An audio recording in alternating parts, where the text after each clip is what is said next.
All right. Well, we'll go ahead and get started.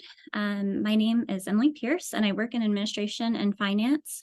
And I'm leading the communication around the transition of monthly paid employees to a biweekly pay schedule. I also have some other colleagues that are on or maybe joining us here in a minute from the HR and payroll offices. Today's town hall is geared towards graduate assistants and other salaried student positions who will be transitioning to a biweekly pay schedule in July of 2024. We do have other town hall presentations scheduled for faculty and staff who will also be transitioning to a biweekly pay schedule. GAs and the salaried student groups received an email on November 16th with the details of their transition to a biweekly pay schedule.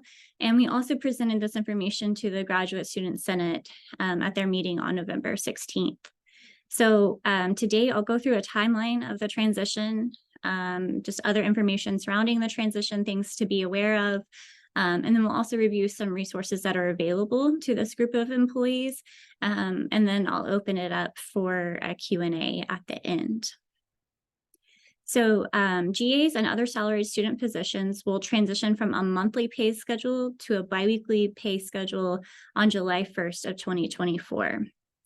If GAs or salaried student positions who are working this fall are transitioning to another salaried position, or if you're making any changes to their existing appointment, they'll remain on a monthly pay schedule until July. So any changes or transitions, they'll remain monthly on a monthly pay schedule.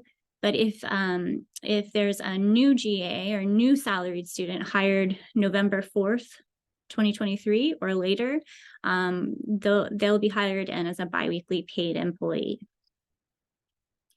If you're currently a GA or salaried student employee who will have an appointment that will run through the summer of 2024, they'll receive their last monthly paycheck on June 30th, 2024, and it'll be for the full month of June.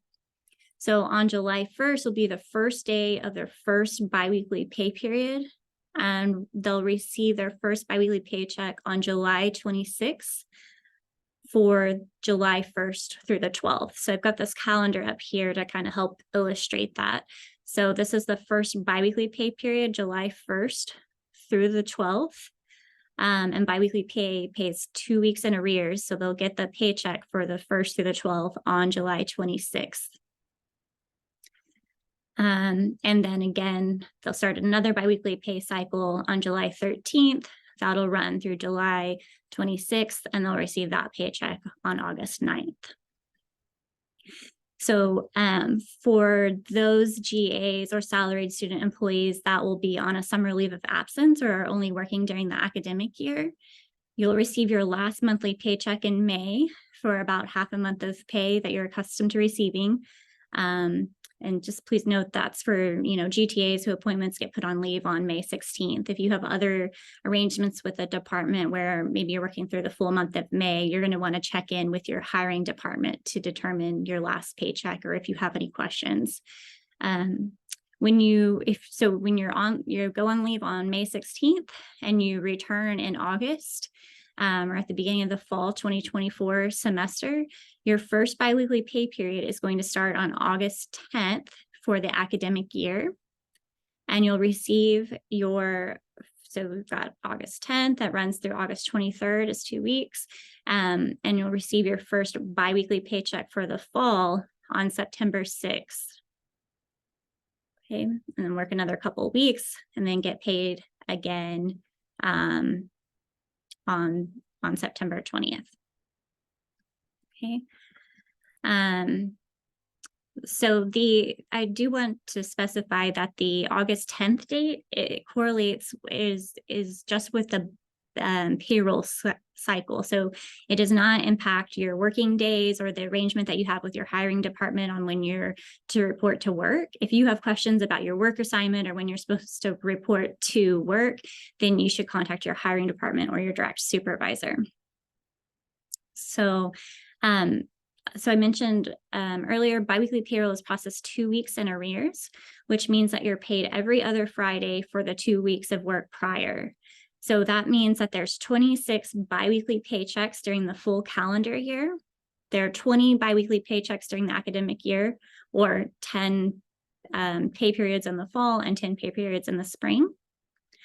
So whether you're working continuously through the summer or will be on leave and return in August, you're going to see a shift in the timing of your paychecks in the beginning. And it could be challenging to adjust as there's this one-time delay caused by the transition to the biweekly schedule.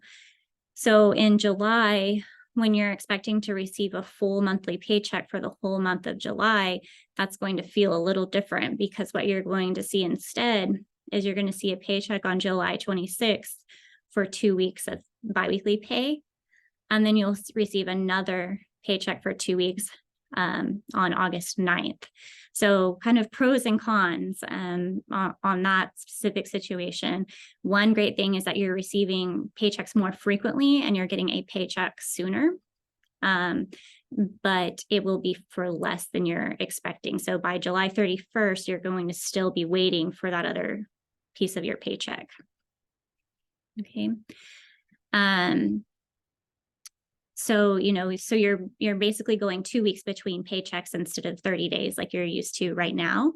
Again, it may seem obvious, but I want to make sure that it's clear that biweekly payroll is not just half of your monthly rate. Your biweekly rate is actually your annual salary divided by 26 paychecks. So I mentioned earlier that each semester is made up of 10 biweekly pay periods. That results in the summer having 6 pay periods. And then you've got your full academic year's 20 pay periods. And I'll also drop a link to the full 2024-25 paycheck schedule too, so you can kind of plan out and see what that looks like. I also mentioned some resources being available to GAs and salaried student employees. So I want to click over here on our website under there's a section specifically for graduate assistants and other salaried student employees. And then within that section, there's an employee resources page. And so one of the resources available to all employees that are going through the transition to biweekly pay is Magellan, our EAP provider, is offering a financial workshop. And we already had one on November 28th, and you can view the recording here or download the budget workbook that they provided. And then you can also, if you would prefer, register for a live workshop that'll be on January 18th.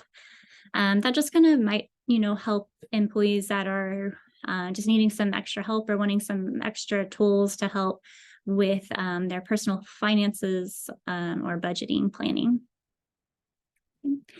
The other resource that's available is the OU Federal Credit Union has partnered with us, and they are offering employees that are transitioning from monthly to biweekly pay 0% interest 12-month loans for up to 1 month of your net salary. And you can start applying for those with the OU Federal Credit Union about 1 month before your transition date. So you'll want to wait until closer to that transition date so you can make sure that you have those funds available. Just if you're nervous about, paying any of your monthly bills around the transition. An email did go out to all employees about that on November 29th, but again, it's linked here on our website too. And also on our website, we have this payroll schedule comparison. It's kind of small. Let's see if I can make it bigger. And you can download this too if you want to kind of print it out and look at it. But it's really nice because it shows a comparison of how do things look on a monthly schedule, and then how will they look on a biweekly schedule. So what changes when I go from being paid on a monthly schedule to biweekly. In general, our website is a great resource. We'll try to keep it updated with the latest news and information. This is a copy of the email that went out on November 16th, and just an overview of the project at large. And then there's an FAQ section. And speaking of FAQ, I'm going to go ahead and stop recording and then open it up for any questions and answers. But I want to also mention, just kind of as the last thing, that if you have questions that you don't want to ask today in front of the group, you can email us at paydaychange@ou.edu.